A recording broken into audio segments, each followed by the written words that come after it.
Hey, what's up, guys? So, this is probably one of the first times I'm ever gonna do a YouTube video like this, but uh, yeah, I think tomorrow I'm gonna do a full day of eating and kind of explain when I started training, what my goals are, and kind of run you through my leg workout. But right now, I just ate about, I want to say 25 grams of oatmeal plus a scoop of whey protein, 3 eggs, 4 pieces of toast, and some peanut butter. And that should be pretty good to fuel everything tomorrow. So yeah, see you guys in the morning. Hey guys, so good morning. I just woke up about, I want to say half an hour ago. And yeah, I'm feeling a bit sleepy. I only got like 7.5 hours of sleep, but better go get breakfast, and I think maybe an hour or two after that, I'm gonna go train. Hey guys, so just made my breakfast downstairs. And since this counts as basically a pre-workout meal and breakfast at the same time, I have a pretty good amount of carbs in here. So what I have on my plate right now is a banana, peanut butter sandwich, 4 eggs, and some chilaquiles that my mom made. And in addition to all that, got a couple waters here. Stay hydrated, you know, ready for everything. So yeah. I'm gonna eat this and then gonna go train in a bit.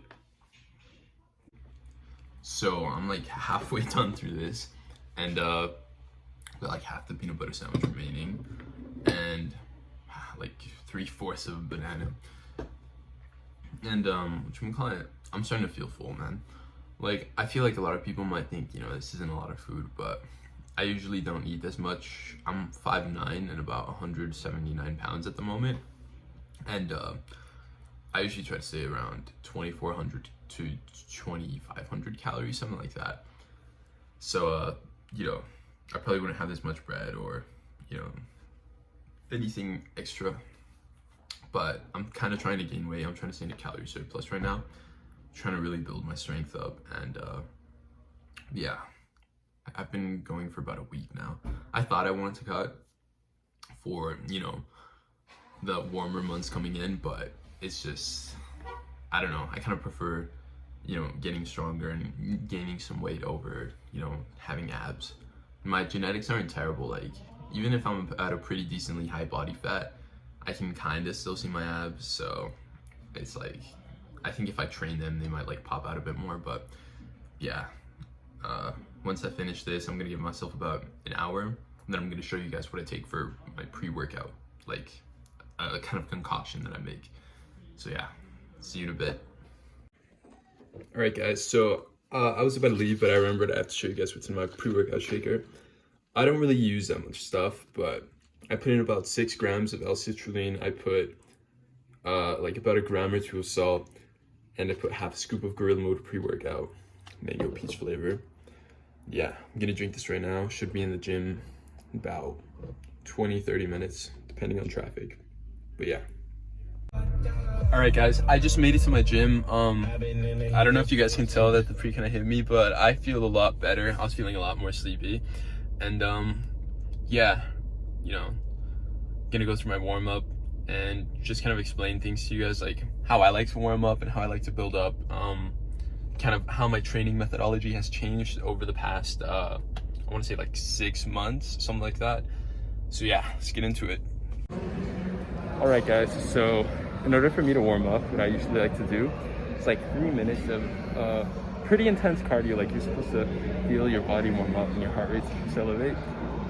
And what I was just doing here at this power rack, I was just doing some dynamic stretches. I also like to do lunges, and yeah, I really prefer using this squat rack right here. I feel like all the racking positions are all pretty set, so all I have to do is just place the bar to the one that's closest to my armpit height, and then I'm good to go. And yeah, better start warming up with the bar. I feel really good, so let's see how everything goes.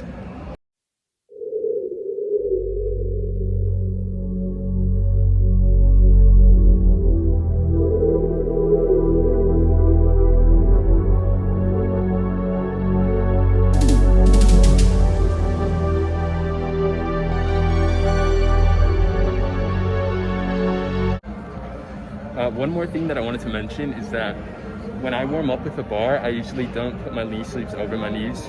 And the reason behind that is that if anything is feeling funny, I don't want the compression or the heat from the knee sleeves to kind of, how do I put this? Help me ignore that pain, to like kind of relieve it. And I don't want to leave it up to chance to get injured or something. So yeah, that's what I like to do. And another thing that I want to note is that I do squat barefoot. The only reason for this is that I do have squat shoes, but I feel that the elevated heel makes it so that I go too deep personally. And everybody's body's different, but that's just how I feel. About to start climbing up to 315 for a heavy double. Then I'm gonna do some volume work.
Alright guys, I just did my 315 by 2, my double.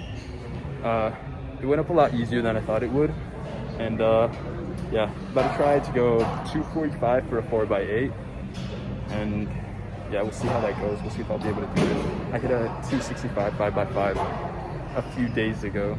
I haven't been training this way for a very long time. It's been maybe about a couple of weeks that I started to implement volume like this. So yeah, hopefully it goes well.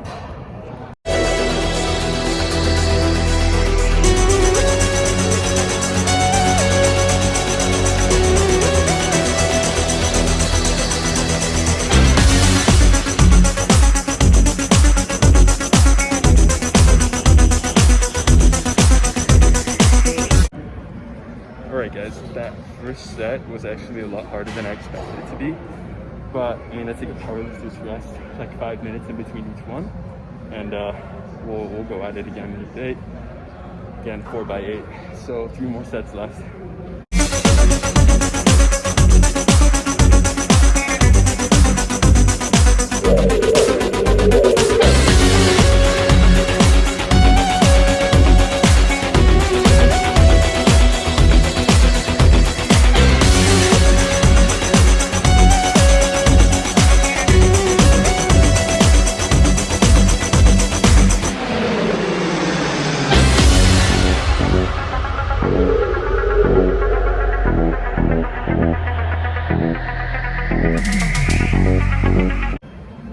Alright guys, I'm about to go in for my last set. It's gonna be the fourth and final one. Hopefully I can complete it, and yeah, my legs are like, I'm feeling it, and yeah, let's go.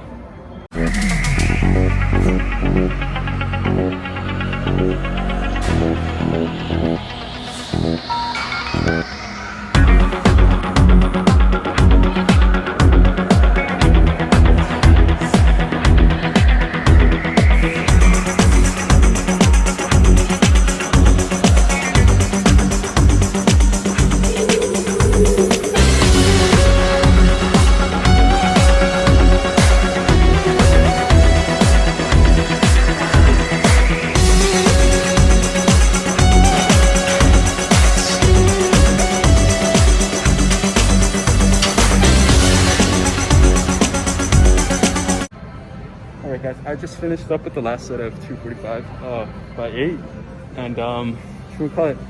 Yeah, that took up probably about an hour or so. And what I'm about to go do hip thrust on a split machine. After that, we're gonna go for some deadlift or stiff leg deadlifts, leg extensions, and some calves, and maybe abs. We'll see.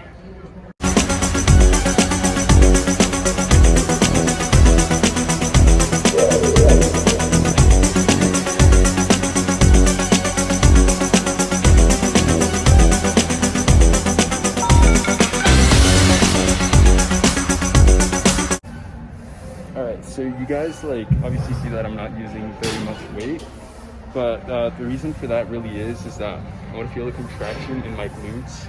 I want to be able to, you know, like actually hold it, like pause at the top. And this is just so that I can be more stable, so that my posterior chain is just, you know, stronger in that regard.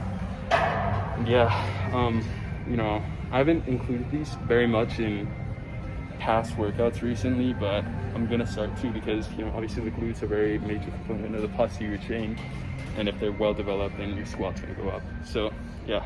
Alright guys, so I'm gonna go through hell. I'm gonna be doing leg extensions. I'm gonna be going for 6 sets of 25 to 30 reps, and what do we call it? Yeah, it's gonna be difficult.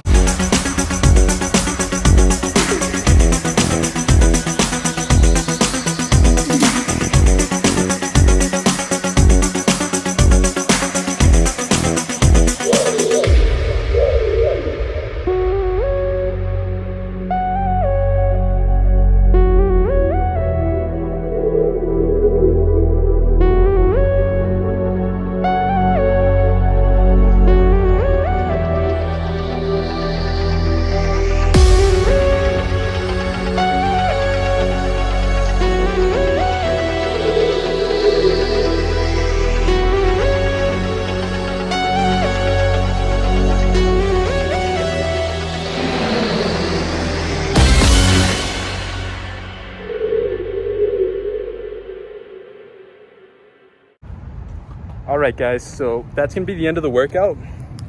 Got a really good pump in my quads, and yeah, it was overall a really good workout. But before I finish recapping, you know, gotta check the drip. We're brand matching with the I don't know what this is called, black sweater and the bummy basketball shorts. So yeah, I'm really happy. I came really early today. I usually don't come this early, but yeah, I want to say it's about time for the post-workout meal. So let's get to it. Quick pro tip before I get home: if your car, whatever, has a heat, you know, seat changing setting, whatever, after like a leg workout or something, definitely turn it like all the way up. It's gonna make your erectors, your glutes, your hamstrings, everything's gonna feel so much better, man. I'm telling you, you gotta try it. All right guys, just got home. Got two main parts of the post-workout meal. So that big bowl of like slop that you see is canned chicken. I'm gonna throw up the nutrition facts right now. The macros and the calories in it are super good. I know the idea of canned chicken is kind of like unappealing, but trust me, if you try it like this, it tastes great. So it's just a can of canned chicken and then a can of beans. I threw in some cauliflower rice and some of the chilaquiles my mom made earlier today. But then you also want to add like taco meat seasoning. I don't know if that's a thing. You also throw in some Cajun seasoning and garlic salt. And this tastes so good. Plus some hot sauce if you like. I usually don't. Then what we have here is a cinnamon toast crunch. And you know, one thing that I want to like, a specification that I want to make clear is that I would usually use almond milk for my cereal, but since it's post-workout, I think it's kind of important to have a source of casein protein. Also, almond milk has a lot of vitamin E. You don't really want antioxidants after the workout because you kind of want that inflammatory effect to take place. So yeah, better dig in. This is probably my favorite meal of the day, by the way, easily. Yeah, see you guys in a bit. Hey guys, I just finished, you know, eating my post-workout meal and everything, and I thought this would be a good time to, you know, kind of get into why I started training and, you know, when I started, some of my motivations and people who like inspire me and stuff. You know, also to, you know, go with the full day of eating, I have fish oil pills right here. And I also have creatine right here, if you were wondering what this bag is.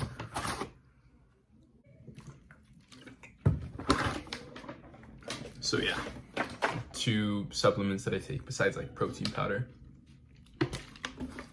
So, what should we call it? The reason I started to train, it kind of goes all the way back to when I was about 13 years old. When I was in middle school, I would get bullied a lot. Just I was really fat. I'll see if I can put a picture right here somewhere. And yeah, it kind of sucked. And you know, up until I was 14, I didn't really know what to do about it. And once once my freshman year of high school was over, I lost a ton of weight during the summer. I was working in landscaping with a family friend, and I found out what a calorie deficit is, and I kind of pushed it. I was eating maybe 1,800 calories a day, and that resulted in me going from 170 pounds, you know, freshman year, to about 140 pounds in my sophomore year. And you know, all this happened while I grew about 2 inches, I want to say. And you know, obviously this wasn't optimal for growth. I just got super skinny, and you know, that's what it was like for most of 2018. I was just super skinny. I was in cross country, and I would, you know, like punish myself whenever I try to eat more than, you know, what I considered low calorie at the time. And what should we call it? It wasn't until about January of 2019 that I decided that I wanted to get into lifting. And as a late Christmas present, my parents got me 2 30-pound dumbbells, and you know, I loved it. Obviously they were too heavy for me, because even at that point I started to kind of gain more weight, and at that point I want to say I was about 147 pounds. I got back up to there, and I was mainly, you know, January 2019 to July of 2019, I was mainly just doing a lot of push-ups, pull-ups, you know, all that in my house, and you know, a bunch of like ab stuff. I never trained my legs or anything like that, and which was a mistake, obviously. But yeah, so I actually went vegan in like February of 2019, which was a dumb idea. I kind of got you know, like, how do I put this? A documentary on Netflix literally brainwashed me into thinking that veganism was optimal. But you know, when you really look at the science, I'm not saying the vegan diet's bad, don't get me wrong, that's not what I'm saying by any means. I'm just saying it's not optimal for building muscle, it's not optimal for maintaining a lean physique, it's not optimal for getting, you know, all of your micronutrients in a convenient way. And yeah, so I joined my first gym in about August of 2019, and I went with this kid from school, and it was weird starting out. I went maybe 3 times a week starting out, and I followed what he did, which it led to some trouble down the line. I didn't really acquaint myself with how to lift properly when it came to like squats, bench press, deadlift. So I ended up getting like shoulder impingement or something on my left shoulder, and I had to take about a couple months off of like, you know, heavy upper body training, and I had to completely rework my form on everything. And that's when I really learned about, you know, the importance of maintaining proper form. And what should we call it? Yeah, I at this point I still hardly ever trained my legs.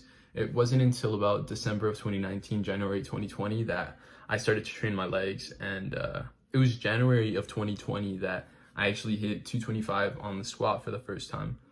And I was surprised with myself. You know, like, I never trained my legs ever, and I hit a pretty decent number. And you know, I was still deadlifting and stuff at the time. I think I probably got a 265 deadlift, and I thought I was hot shit. I was a beginner, and you know, I thought I was like doing so good. I was probably like 4 months into lifting, and everything was getting better. Like the reason I started to actually start training my legs in like December and January was because of what happened with my shoulder. I just couldn't take going light anymore, and I was like, you know, I have to do something else. And yeah. And as the months progressed for 2020, it was in February of 2020 that I actually hit a 225 bench press for the very first time. And it was going from like 185 to when my shoulder healed up in about what was it, January? No. Yeah, about there. Sorry, I'm having trouble recalling all this stuff. But yeah, it increased a lot over the period of a few months, even though I got injured. And yeah, I hit a 225 bench. I hit a 265 squat February, and I'm pretty sure I got like a 295 deadlift with the trap bar. And a few weeks after that, this was like late February at this point, I hit 295, conventional deadlift. And yeah, then COVID hit, and basically, I was starting to fall in love with it all, and COVID hit, and I could no longer train at the gym anymore. It was I was kind of freaking out in a bit. I hate to put it that way, but I was, and I was like, how am I gonna keep progressing? How am I gonna get better? Throughout the months of COVID, I did my push-ups and pull-ups like I used to. But, I started to realize like this isn't exactly the best thing to do. And then all these fitness YouTubers like Jeff Cavalier, Jeff Nippard, Omar Isuf, they started uploading videos on how to, actually work out at home, what the intensity should be like. And I got really hooked, and after watching their videos, I decided to like look into more of their other stuff. I already knew about Jeff Nippard. That's how I like revamped my like pull-up and bench press form. But, I started to look more into it, and I started to look more into powerlifting and stuff. And believe it or not, video of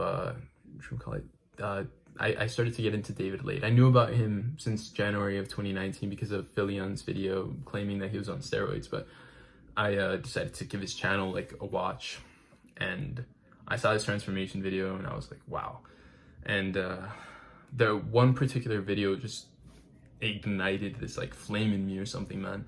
It was the New Era Aesthetics video where they went to Gymshark HQ, and I got to see Lex Little and Anthony Mantella for the first time. During quarantine, just finding out about them, learning about who they are, how they train, and how old they were, and like just the work ethic that they exhibited. I want to say that Lex Little is like, at this point in time, just one of my biggest motivations, and he's probably the reason why I train my legs a lot more than I used to.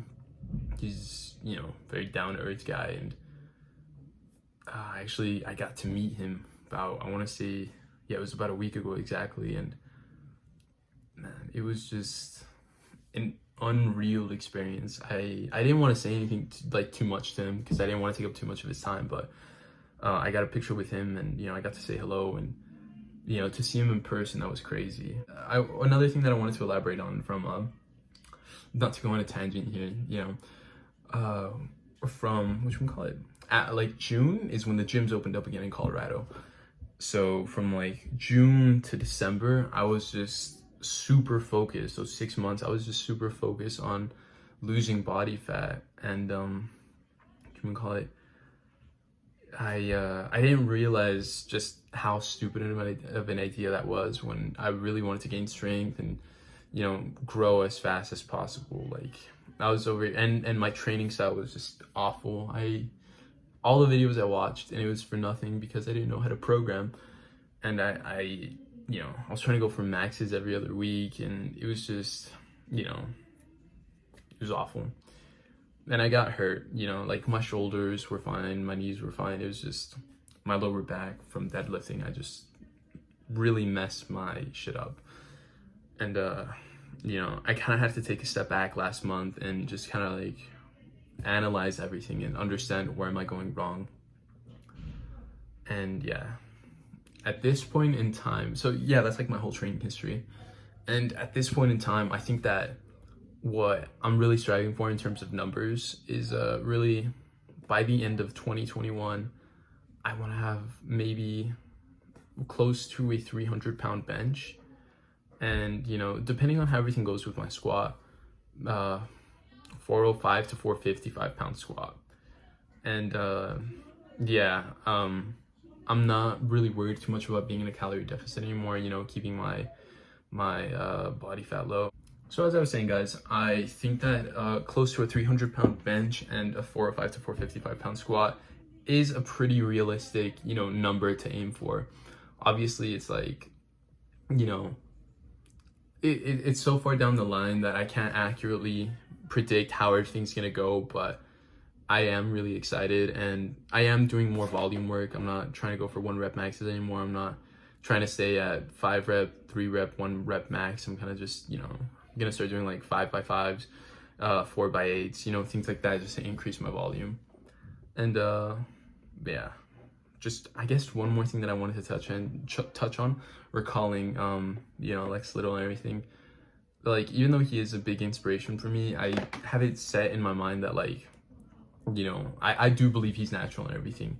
So, you know, that's not one of the suspicions I have, but I do have it set in my mind that he is a much more genetically gifted individual. Just like seeing him in person, I got like a realistic view of what his bone structure is like, just you know, the actual, just his size, I guess. And it's like, I'm not gonna aim for like a 545-pound squat or anything, you know, too crazy. Last thing that I wanted to touch on is that I'm actually not deadlifting anymore. I don't think it's like, you know, optimal for my own goals. The best I ever got was a 355-pound deadlift, but you know, I feel like there's better ways to build the muscles that the deadlift really incorporates or, you know, works on. So yeah, that's my training history, kind of my motivation, and, you know, where I want to be in the future. So yeah. All right, guys, back to the full day of eating. I'm about to put, I'm gonna say like 3 to 4 cups of broccoli. All I really do is like put it in a pot, put the heat pretty low, throw salt on it, leave it there for like 20 minutes, and then I eat it. And yeah, it doesn't taste bad at all to me. I actually really like it that way. So, about to get that, you know. Then I'll show you guys my last meal of the day. Yeah. All right, guys, so right here I have about, I have frozen broccoli, and I measure it out to be about 300 grams frozen. And yeah, frozen broccoli is great, man. Macros are pretty good. This is like 12 grams of protein for like 100 calories. It's like a little snack, and gives me a lot of good micronutrients, vitamin A, vitamin C, vitamin K, a lot of fiber. So yeah, about to dig in, and then I'll show you the pre-bed meal. All right, guys, so this whole blender of like protein milkshake thingy is the last thing I'm gonna eat today. Whatchamacallit? I'm gonna be posting all macros excluding the cinnamon toast crunch, like right there, somewhere around here, and macros and calories, and whatchamacallit? Yeah, that's what I eat. Trying to stay in a calorie surplus, trying to gain muscle, build strength. Yeah, really appreciate everyone for watching. If you made it this far, comment like 27-inch quads or something. And, you know, yeah, please like and subscribe. This is probably the longest video I've ever made. And yeah, thank you.